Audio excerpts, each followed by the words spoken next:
Someone tweeted me once, would you come to the bedside of a dying child and tell them there's no heaven? I tweeted back, is it a paid gig?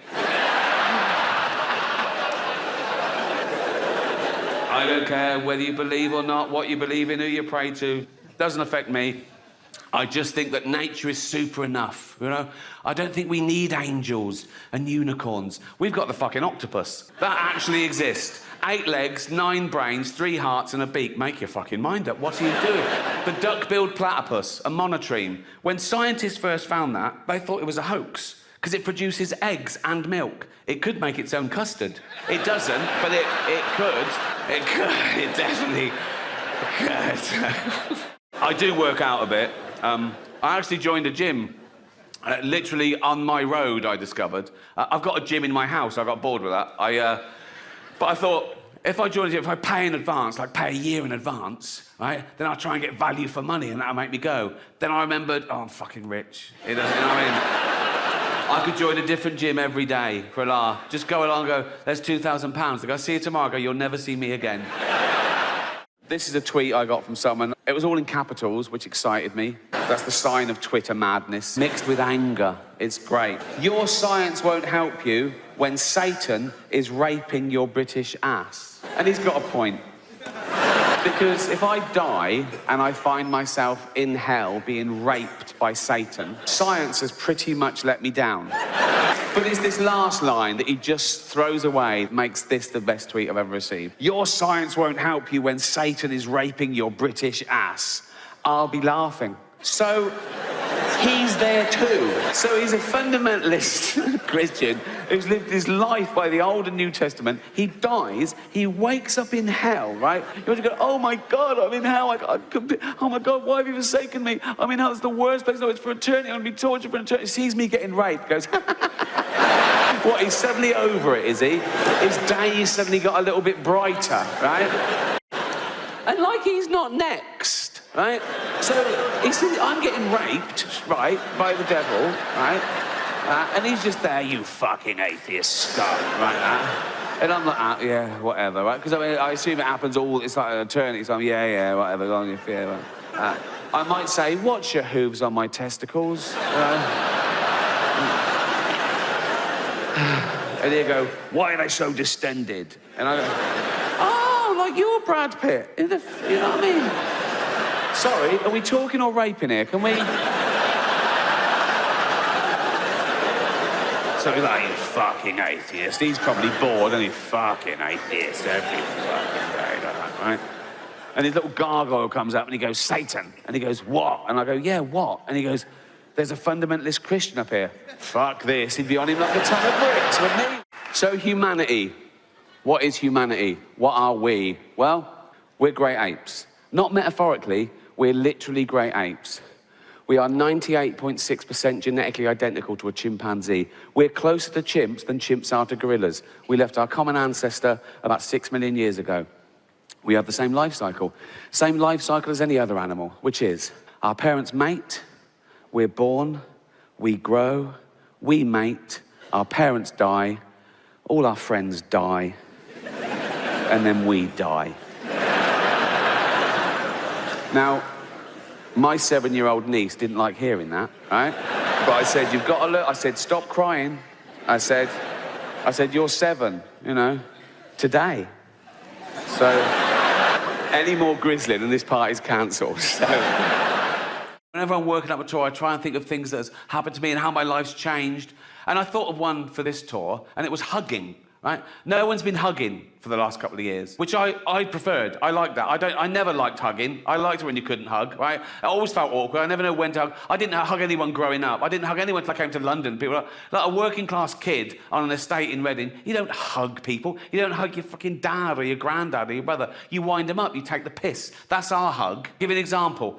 We were at my dad's funeral, and I was out in the graveyard with my brother Bob, right? Bob was having a cigarette, right? And our Uncle Mike came along. We hadn't seen Mike for like 25 years. He hadn't aged well. He was an old man, right?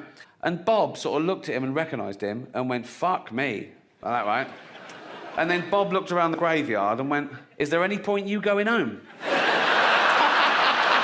And Uncle Mike laughed and went, always nice to see you, Bobby, like that. And that was their hug. Do you know what I mean? When I left school, my best mate was a bloke called Mark, right? We did everything together. And we took a year out before we went to college to earn money to get pissed, really. And we did. It was the best summer ever. But then something happened. His grandmother died, and he lived with her, so it was a big deal. And he went to the funeral, and the first place he came after the funeral was my house. He sat down in his little black suit, and it was just quite... I didn't know what to say. No hugging, right? So I just went, how was it? He went, it was awful. He said, she was cremated, and we all went outside to watch the smoke go up, and the wind changed, and it all blew in our faces, right? And I went, what, in your mouth? And he went, yeah. I went, I took a chance. I said, did it taste bitter? And he went, yeah. I went, that was her clitoris. And Mark just went, fucking hell, Rick. All right. And then he started laughing. And we both, and that was our hug. Do you know what I mean? Why doesn't God kill Satan? That's what I'd ask him. If I was wrong and I met God and I go, oh, you do exist. He'd go, yeah. I go, well, in which case, I've got a few fucking questions, mate. In fact, the first one would be, why did you make chocolate kill dogs? What's mental? Also, if you hate homosexuality so much, why did you put the male G-spot up the arse? What is wrong with you? Then I'd say, why don't you kill Satan? And he'd go, what? I go, why don't you kill Satan? If he does all the bad stuff and you do all the good stuff, yeah, and you want good stuff, yes, yeah. I mean, you do want, yes, yeah. And you could kill him, couldn't you, if you wanted? Yes, because you can do anything easy, yeah. Why don't you kill him then? Because... Shut up.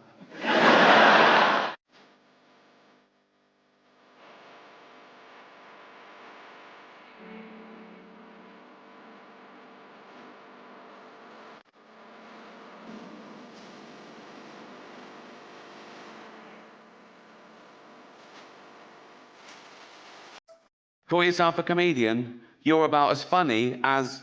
Now, I thought he was going to go for the jugular and say Miranda, or... I'm joking. Right. Call yourself a comedian, you're about as funny as a fart at a baby's funeral. He was trying to hurt my feelings. But his big mistake was choosing something that would be fucking hilarious. As if that would... A fart at a baby's funeral. Big echoey church. Everyone just silently sobbing like that. Tiny little coffin, tiny little coffin. And someone farts, you'd laugh. Even if it was your baby. You know, no. If you're at the funeral, it's been dead a week, do you know what I mean? You're probably up for a giggle. Particularly if you're the father. If you're the mother, you probably still find it hard seeing the funny side of things. Oh, women. Hello. How you doing? Great. Thank you. Wow. Oh, calm down. Shut the fuck up. Thank you. What a lovely welcome. Just for that, I'm going to try my hardest tonight. I know what you're thinking. You're thinking, Rick, relax. We've already had our money's worth just seeing you. What? You're a legend. Shut up. Why is he... I'm not a god. Why is that? I'm just an ordinary guy, you know, going around talking to people. Sort of like Jesus. In a way, but better. Well, I've actually turned up, so... I'll leave you with one final story, right? It's another true story. If I say they're true, by the way, they are. I promise, they're all true. And this is probably my favourite school story ever. It was 1976 again, so I was about... Yo, let's talk about a real issue at hand. Trash piling up, it's time to take a stand. From plastic bottles to styrofoam cups, our planet's drowning, it's time to wake up. Garbage trucks roll, streets lined with waste, but where does it go? It's not a race to the landfill, a mountain of despair. But we can change course, show that we care. Trash talk, it's more than just words. It's about actions, the change we deserve. Reduce, reuse, recycle. That's the plan for a cleaner, greener earth. Let's take a stand. Trash talk, it's more than just words. It's about actions, the change we deserve. Reduce, reuse, recycle. That's the plan for a cleaner, greener earth. Let's take a stand. Single-use plastics, they gotta go. From straws to bags, it's time to say no. Bring your own cup, your own tote bag. Small steps add up, let's not lag. Sorting all waste is not that tough. Recycling centers, that's where it's rough. Separate paper, glass and cans. Give them a new life, that's the plan. Trash talk, it's more than just words. It's about actions, the change we deserve. Reduce, reuse, recycle. That's the plan for a cleaner, greener earth. Let's take a stand. But it's not just about the stuff we toss. It's about the mindset, there's no loss. Composting food waste, it's a win. Turning scraps to soil, let's begin. Educate the masses, from young to old. The future's at stake, let the story unfold. For the sake of our planet, our home sweet home. Let's clean up our act, together we roam. Trash talk, it's more than just words. It's about actions, the change we deserve. Reduce, reuse, recycle. That's the plan for a cleaner, greener earth. Let's take a stand. 14. And we had a kid in our class called Gary Masterman. And Gary developed Tourette's syndrome. Like every sentence had a swear word in it. He had a tic. Because we learned all about it in assembly. Gary was up there. All the teachers knew him. All the kids knew him. He was a popular lad, right? And yeah, nice guy, Gary Masterman. But sometimes his tics seemed relevant. And I'll never forget, we were having this lesson with a young female teacher called Miss Wilkie. She was at the blackboard, and she was doing those calling out suggestions. I can't remember what it was about, but she'd go, Simon, what do you think? Yeah, that's good. Yes, that works, yeah. Brian, what do you... Yeah, good, yeah. And she went, Gary. He went, I'll finger you, miss. And she just went, anyone else? And she pointed to Sean Dixon, and Sean went, yeah, I'll finger you.